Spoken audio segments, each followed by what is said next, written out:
A video packed with card making techniques today, as I'm sharing 3 cards using products from the latest release by Altenew. By the way, this is a video hub where you can see lots of inspiration using these products. And I'm starting for my first card using the Magnolia Dreams 3D embossing folder and the matching dies. And I'm starting with a white panel which I'm going to run through my die cutting machine using the beautiful embossing folder. Now it is really hard to see the beautiful design, but it is all going to come to life once I use the stencil. For my stenciling I'm using the stamp wheel because I can keep both my paper and my stencil in place without them moving on me, and I can go ahead and do my ink blending.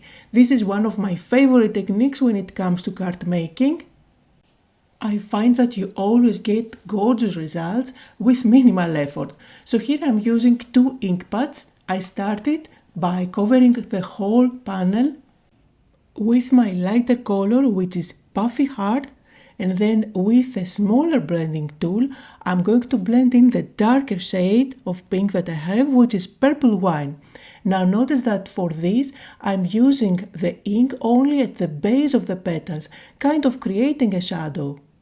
I will repeat the same process for all the petals, and you can see on the graphics of the packaging or even on the embossing folder where exactly those petals are starting from. So sometimes you can find some of the flowers that are upside down. Just check at the graphics to know exactly where you're supposed to add the shadows. So at the base of the petal, where the center of the flower is. Now, before I remove the stencil, just to make my life easier, I'm going to use the center alignment guides. Just one of them will do. I'm going to stick it on the corner of the stencil that I already have there. And this way, I'm going to peel off the stencil so you can see the beautiful result that we got. And now, just because I do have that alignment corner in place, it is super easy for me to just align the second stencil by placing it in that corner. So now I'm going to move on and do the exact same thing. I'm not going to use any other colors for the petals. I will repeat the same process that I did for the first layer. So again, I'm starting with a lighter color, and then I will just blend in a little bit of shadow at the base of each petal. And now for the big reveal, let's peel off the stencil. And I find it so satisfying to peel off the stencil and look at the beautiful results. Now let's move on to the stencil number 3 from the set. Again, I'm just aligning it on the corner there, super easy to do. And this is a layer that gives you the leaves as well as the center of the flowers. So for the leaves, I'm going to use 2 shades of green. And I started with Firefly, which I'm using to cover up all the leaves and the stems through this stencil. And then I'm going to repeat the same technique that I did for the flower petals. I'm using a smaller blending brush, and I'm going to add a touch of darker shade of green at the base of the petals and on the stems. For that I'm using Grass Field. Now on the same stencil you do get the openings for the center of the flowers. For that I went with yellow for the first layer, and then again the same technique with a smaller blending brush. I'm going to blend in a little bit of darker shade of orange, just at the base to make them look more rounded. And the final result is just gorgeous. Look how stunning it is. Now, it is really difficult to catch on camera, but you do have dimension also. Apart from the shading that we did with the stenciling, we do have the embossing also on the paper. You will see that better on the final photos. So now I'm going to stick that on top of a panel by using some foam tape at the back, and I do have my thank you sentiment ready. I cut out the thank you words out of black cardstock, and then for the outline I used vellum so that it gives a softer look and it doesn't cover up completely the beautiful design of the background. And of course, at this stage, the card is finished. You can definitely add some finishing touches like white splatters, which I did. You can also add some gems or pearls, whatever you have. And here are some close-up photos on the first card for today. Before I move on to card number 2, keep in mind you need to leave a comment on this video because it is part of a video hop and there are lots of chances to win prizes. You will find all the info in the description as well as on the pinned comment. Card number 2, and again using a stencil, I will be doing blending again through that stencil, but I won't be using ink pads. Instead, I will be using the new relief pastes. And you can see here, I used tape to secure the stencil on my panel. Just because I want to work on my glass mat instead of my stamp wheel, I don't want to have to bother with cleaning the sticky mat. So let's open up those relief pastes which have gorgeous colors. I picked 2 shades of blue here for today. And they are already looking stunning inside the jar. Wait until I apply them over the stencil. So the lighter color that I'm using is called Sea Beryl and the darker shade is Galactic Skies. Just like always, you will find all the products that I'm using down below in the description. Now, Altenew also has many different shades, so maybe you want to check those out. Now I'm applying the lighter color mainly on one side. Since I'm going for an ombre effect, I'm going to go all the way to about the middle of the stencil.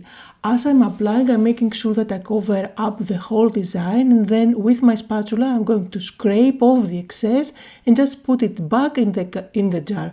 This way I am cleaning my stencil and at the same time I'm not wasting any product. Now I will move on to apply the second color, and with this one I'm going over some of the lighter paste, allowing the 2 pastes to blend through the stencil. Again, I will scrape off the excess just to make sure that I don't have any waste of product. And now for the big reveal. It is looking stunning in real life, really. I need to be patient now and let it dry. I didn't dry it with heat gun, I just let the paste dry on its own. And I was playing with die cutting and other elements while this was drying on the side. Now here is a little tip for storage. I didn't remove the foil. I do add the cap as well, of course, but I'm also adding a little bit of press and seal just to make sure that this paste is not going to dry before I use it again. As the paste is drying, let's play with the focal points. I decided to use dies for my focal points today. This is the Parchment Bouquet layering die set. I am going to create a lovely bouquet, as you can see here. And with the magic of video editing, here are all the parts ready cut out. I used colored cardstock and from the coffee break for the wrapper of my flowers. You can definitely use more shades if you like. I just went with one. And then for the blues, I went with Seashore and used 3 colors from there. Now I am going to go ahead and stick everything down, and for the parchment paper I'm going to use the thin foam tape by Altenew, and you can see that it is really easy to put this together, just 3 pieces, and I'm adding the thin foam tape in between all of them. This way I will end up having a really dimensional focal point. And I have already cut out the little bow which is going to embellish my parchment paper, but with my scissors I'm cutting a very thin strip of that same cardstock which I'm going to wrap around and just tie at the back, secure it at the back with glue, and then at the front I'm going to add a dot of glue and stick the bow on top. Absolutely gorgeous piece. And then inside you can tuck your flowers. Now before I put together the flower, I'm going to do a little bit of shading. Again with my very small blending tool, I'm going to add a darker shade of ink at the base of each petal. Again following the same technique that I did in the first card, which I find that it always gives more life to flowers. Even if they are cut out or just stenciled, it really works. So now this is really easy to put together the flowers because they are part of the keyhole system where all you have to do is just layer and align the keyholes one on top of the other. there are 4 different parts for the petals that create the flower, and then there is that center that you can stick on top.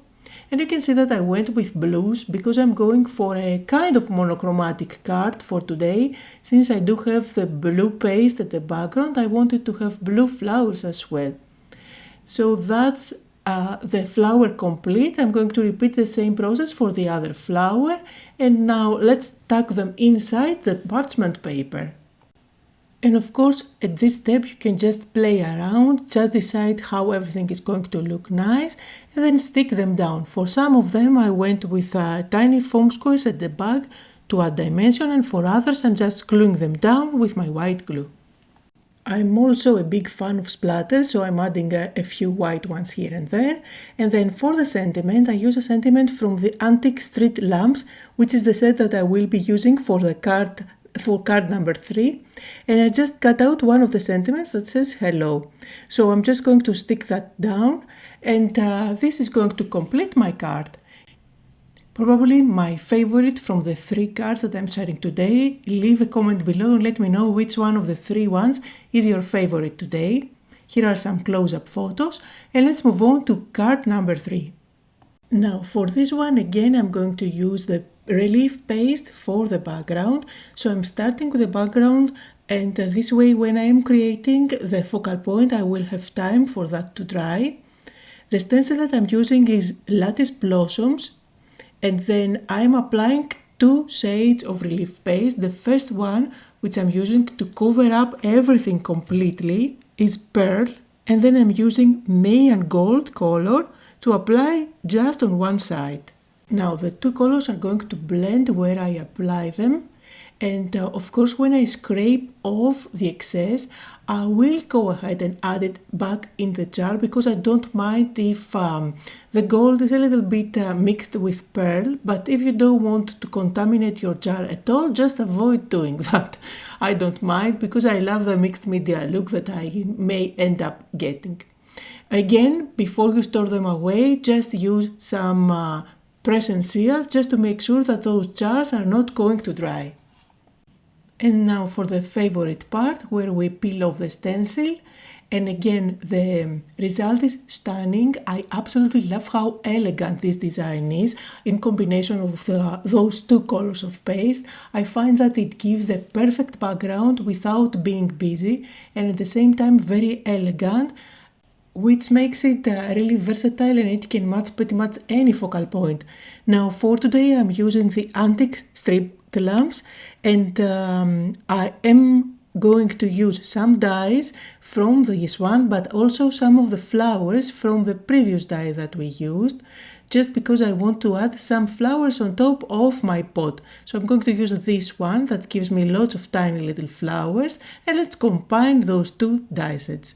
Now with the magic of video editing, here are all the pieces ready to go. I used again colored cardstock, and just because I do have the golden touches with the paste on my background, I did cut out golden elements as well. So everything is going to match pretty nicely at the end. Now with my glue, I'm just putting together all the pieces, and I'm going to show you how easy it is to put together the hanging pot. So I'm starting by ink blending a little bit of darker shade of ink at the base of my pot. This way I feel like it makes it look more rounded, and then I'm going to stick that on top of the brown base. Now in between you need to sandwich the strings. Are those strings? I believe they are. So just add those first, then add the pot, and then on top of that you need to add the greenery. For that I did do a little bit of ink blending again, just to bring them more to life as always. So just stick it on top and it's going to look just fine. Then there is one more piece that you need to stick on top of that to complete your pot, and let's hang that from the main piece. Just connect those 2 pieces together,